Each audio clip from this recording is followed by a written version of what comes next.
భారతదేశ ప్రధానమంత్రి Narendra Modi cockroach Janata party చేసిన ఉద్యమం కారణంగా యువతలో వస్తున్నటువంటి అసంతృప్తిని గమనించి అసంతృప్తిని సరిదిద్దడానికి తనే ఒక సెల్ఫీ వీడియో తీసి సోషల్ మీడియాలో పోస్ట్ చేస్తే లక్షలాది మంది చూశారు.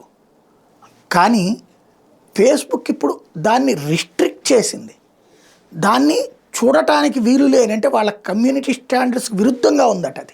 ఇది ఎక్కడ దౌర్భాగ్యం? ఒక ప్రధానమంత్రి తన దేశ ప్రజలను ఉద్దేశించి చేసినటువంటి వీడియో వాళ్ళ కమ్యూనిటీ గైడ్లైన్స్కి వ్యతిరేకంగా ఉందా? అదే ఫేస్బుక్లో లాఠీ చార్జీలు చేసిన దృశ్యాలు హైలైట్ అవుతాయి, పోలీసులు కొట్టిన దృశ్యాలు కవరప్ అయిపోతాయి, అవి దాచేస్తారు.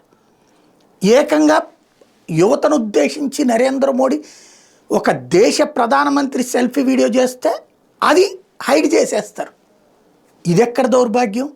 అంటే ఈ దేశాన్ని ఫేస్బుక్లు ట్విట్టర్లు పరిపాలించడం బిగిన్ చేస్తాయా, లేదా వాళ్ళు డిసైడ్ చేస్తాయా ప్రధానమంత్రి ఏం మాట్లాడాలో?